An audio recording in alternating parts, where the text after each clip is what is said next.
have to say I was ready to give up on this video lark. It's been a while. It's February. Someone told me the last video was something like 9 months ago.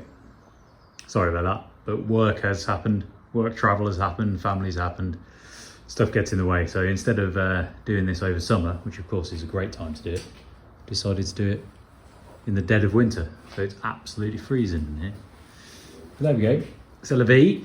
This chassis looks remarkably similar to how you last saw it. This is a plating station. Not always the most successful plating station, but it has been plating. It's more the passivate that's been the problem, actually. This is the list. In order. Nothing checked off, really. Fantastic. What has happened? I don't really know what's happened. I think the engine came back last time. I think you already knew that. Not entirely sure, though. It's back. Don't remember, it's been so long. Here's some of the plating stuff that's been done. So this is all the drive shaft bolts and things and washers and all that kind of stuff. Excessive effort, I would say, actually, for the results. Probably buy new hardware for most of the rest of the stuff. We've got the drive shafts. These were painted yesterday.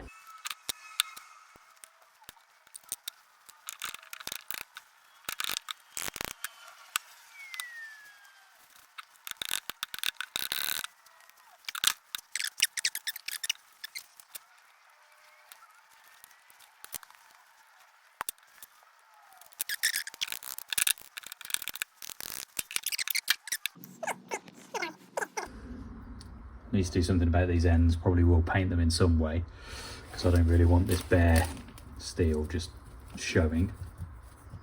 That wouldn't be good.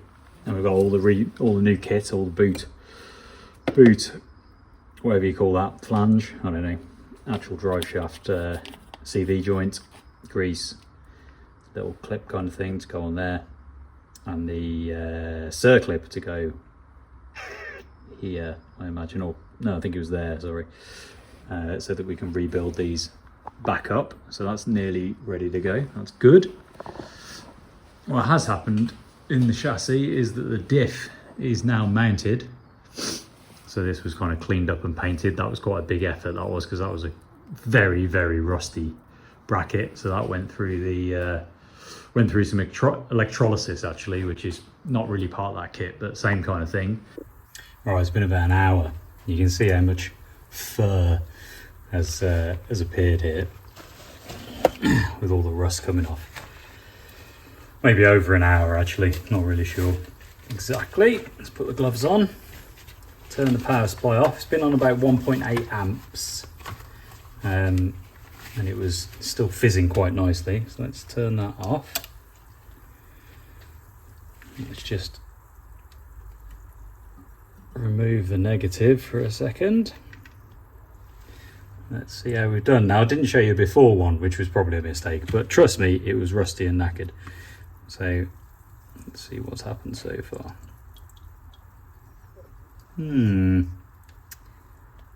It's looking better. I wouldn't say it's anywhere near done though. So maybe this one needs quite a long time before it gets back to. I mean, I didn't brush it off. I didn't do anything really, which I know, you probably should. But I wanted to see exactly how good it would be. So let's just drop it back in. Water level is still good because I marked it down here, and it's still on the right level. So let's reconnect this,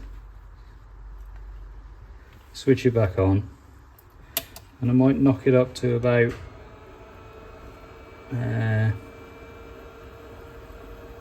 2.5 amps, something like that. Let's see how it goes. Okay, we're back. It's about 9 o'clock at night. It's been going for about 8 hours. So quite a long time, but it was very rusty indeed, that's for sure. The bucket's a little warm, not excessively warm. Wow, that's pretty good.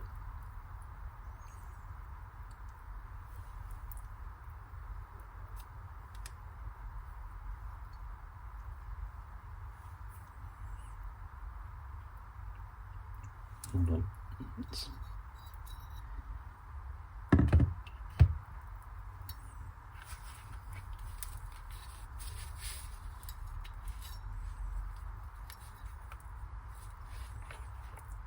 So, I mean, it's done. Pretty amazing job, I'd say. No scrubbing, no nothing. The only bits I can see that aren't quite right, it's actually really hard to get light on them. Oh, there you go, you can see it just there. There's a big patch of rust.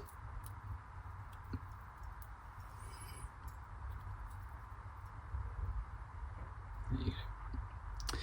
So, there's still a few bits in there that don't quite look like they're all the way done. So this is it dry. It's come out remarkable. Really good. I think with a bit of wire wheeling or something, you could get that quite shiny before nickel plating it. Zinc nickel plating it, should I say. I think that's amazing, considering how rusty it was before, and for no effort on my part, just keeping it in at the tub. I think that's pretty good. We're going to move on to something else next, see how good it goes. Let me fetch that. To get all the rust off it. Then I put it in the ultrasonic cleaner to do a bit more, and then I did attempt to plate it, but it didn't come out very well, so I painted it instead. This is new hardware, zinc plated hardware. Got the bush in here, which I might have some footage of now, pushing it in. It's just a single bush, it's not sided, it's just one single bush to pull all the way through there. And then obviously new hardware, again zinc plated for the actual bolts. Okay, so we've got the bit too much bar really. I don't know why I cut it quite so long, but we've got a threaded bar through the bush, M12, a couple of M12 nuts, some washers, big washers. Hopefully this will pull this in nicely. Otherwise, I have no idea how we're going to do this one. Well, apart from use maybe a G clamp was the other suggestion. Which is fair.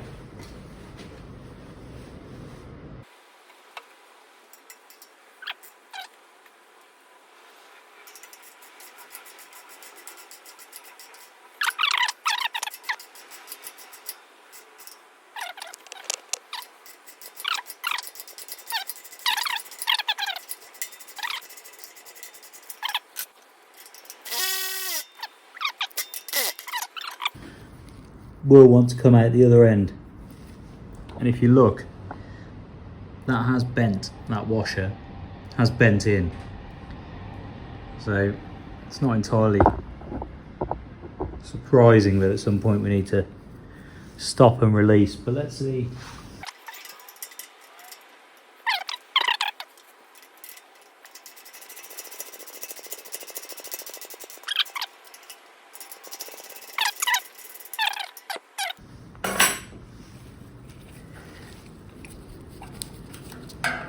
Oh no, that was just lube. That was just lube. Wonderful. Thought I'd split the bush then. But no, just a bit of lube problem. Okay.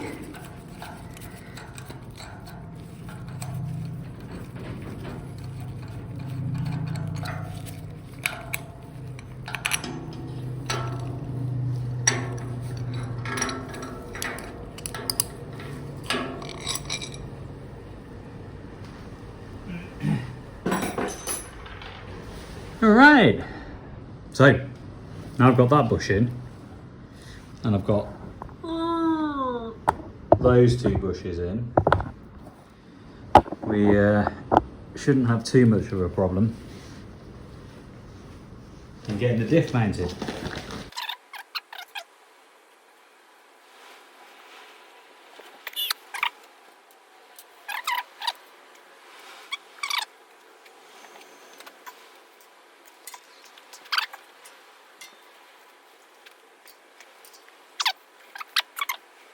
These, I need to make sure I remember to do the back of these because that's not finished. These unfortunately didn't get taped up, so they got powder coated, the earth points. So powder coated earth points, not really a good idea, is it? So I have to try and do that. The diff itself, I don't know how much footage I'll put into this, but I I really cleaned up the aluminium, took absolutely ages. And this is just covered in some XCP Protect, because it's just bare aluminium. This stuff, rust buckler clear coat, because I didn't really want to paint it. I think it looks pretty good as aluminium. It's got a kind of funky, steampunky kind of look. Took me a while to find some bolts to put through these kind of brackets. I was one short. And it turns out they're not metric. They're definitely not UNF, which is fine. They turn out to be UNC. I think they were 7/8 or an inch long. 3/16? I can't remember.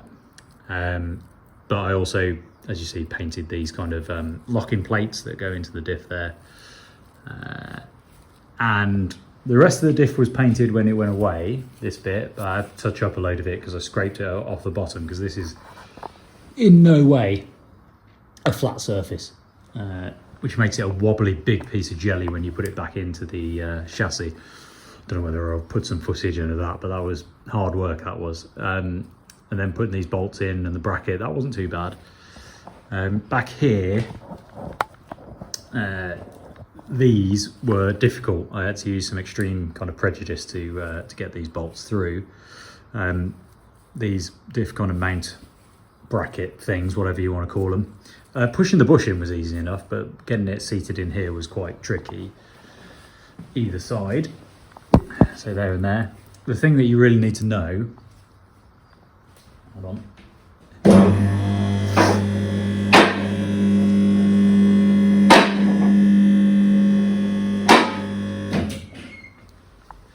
When refitting this, try to step back, is here. So this is where those two brackets with the bushes meet the actual differential, and there's like a lip here, circular lip, and you can see that mates perfectly to these on either side. Got to remember that if these are powder coated, which of course they were, like the rest of the thing, you really got to get the powder coat off on these inner edges, which required a bit of refitting, because otherwise the tolerance is just so tight on this thing, especially once you've got the bolt in there and the bolt in there, that this was a severe pain in the butt, absolute pain in the butt. And the thing I didn't realise either is that you've got to put the jack, once you've secured the front, you've got to put the jack right up front here as far as you can get it, and then lift it to the point where you're basically lifting the chassis off the lift on these end bits here. Feels like you're lifting the chassis off the lift, but that's enough pressure to then push this high enough that these seat in exactly the right place so that you can get these bolts through. It is, I wouldn't say maybe it's not an exact science, but it's pretty close to being exact. In my case anyway, maybe I didn't quite get enough powder coat off or whatever. Just seeing if that's a chip there, hold on. No, it's just some grease. I'm nervous about chips. I chipped this one up here, so I've added some extra paint there, because once you chip the powder coat, you obviously need to repair it. And then I did chip the powder coat here, because this dropped down a couple of times while I was fitting, because I was making a mess of it, because I didn't know about pushing it up properly. So I've had to put some extra paint on there just to make sure it's protected. So that was the diff. It wasn't as easy. Well, I didn't think it was going to be easy, but it wasn't easy, put it that way. But it's been rebuilt by Grantura, so hopefully everything's cool with that now. It seems to turn quite nicely. Then I refitted this, which is the speed transducer holder, which measures the speed off the gear wheel here. This was in a bag and I had no idea what it was, so thank you to the group as always for reminding me where this exactly went. And it also explained why I was a few bolts short, because I wasn't really, because these longer ones go through the transducer into the diff to make that happen. So that's pretty good. I've got to remember, before I put the drive shafts in, ideally to fill it with some diff fluid, because that's the fill plug, which I've left loose, obviously. But once that drive shaft is here and all the suspension's built up, that's going to be, well, you could do it here kind of, but that's going to be a bit of a pain. And then I obviously need to torque these up, because I haven't torqued anything up yet, because I just wanted it to sit for a while. So that's the stuff that we put on the chassis. So build up those drive shafts is the next job, so that they're ready so I can put some bushes in this little lot, because this is what's going to hold. This obviously is the kind of upper and lower arm and the upright, that all need bushing up. So 1, 2, 3, 4, I don't know, quite a few bushes. And then that's the, I think that's the camber adjuster. So these were steel given to me by Sport Motive, and I left them in the garage for so long that actually they started to rust. Started to get a bit of rust on them because they were just bare steel. So I've cleaned them up and zinc plated them. So they've got a bit of extra protection on them as well, which hopefully will be good. Here's a load of bushes. I haven't got all the bushes out and worked out what goes where yet.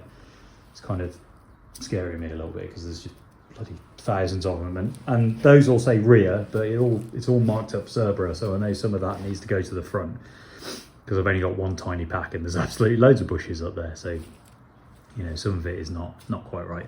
So once that's torqued up, I can tick off diff on my list over there. There's some heat shielding that I'll put on. So I just got to make progress. This is only the past kind of 2 weeks getting this diff in. I've taken a massive break, in essence. So it's now time to get on with it because it's not going to be a 20-year project, that's for sure. So that's the 10-minute update. Yeah, and maybe I inserted some other footage because I've recorded all sorts of stuff along the way. Just haven't had time to edit any of it together. So hopefully that's a decent update. I'm not dead. The project is definitely not dead. We need to take these next steps. So build up the rear, build up the front.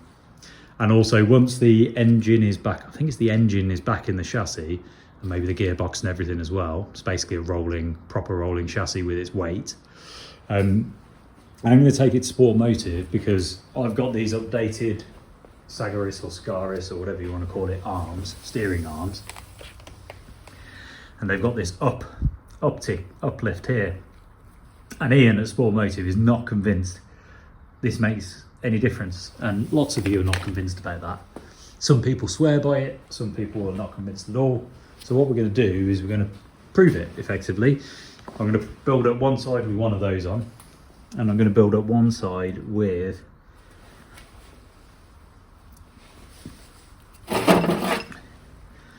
one of these. Obviously I'm going to clean it up, but you can see there's no upkick at the end here on these. These are the standard ones. And we'll see who's right. We'll measure the bump and all that kind of thing and see whether it goes well. There's so much to clean up and do. I also need to send the calipers off for rebuild. I need to send off the manifolds, which are nowhere. I've got to be somewhere. Send off the manifolds anyway to be coated. And then at some point, and also the cats, although the cats probably need replacing because I'm sure one of them's got a hole in.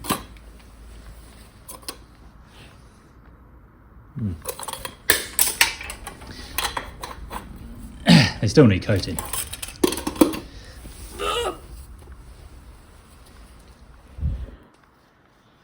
I could have sworn one of them had a hole in somewhere. I bet if I shine a torch... There you go. Giant hole in a cat. So we need to do something about these at some point. But this is the thing, right? List after list of stuff that needs to be done. Obviously loads of stuff needs to be polished. I do want to do something about this drive shaft at some point. Prop shaft. I mean, I had no problems with the prop shaft. There was no issues with it. But it just looked grotty. Really grotty. So, I don't know, thoughts on that would be good. Whether it needs to be sent away to be rebuilt, I don't really want to do that though. So much cost already. Yeah, that's probably a fair update, I would say. Enjoy. Hopefully I'll have more stuff for you very soon.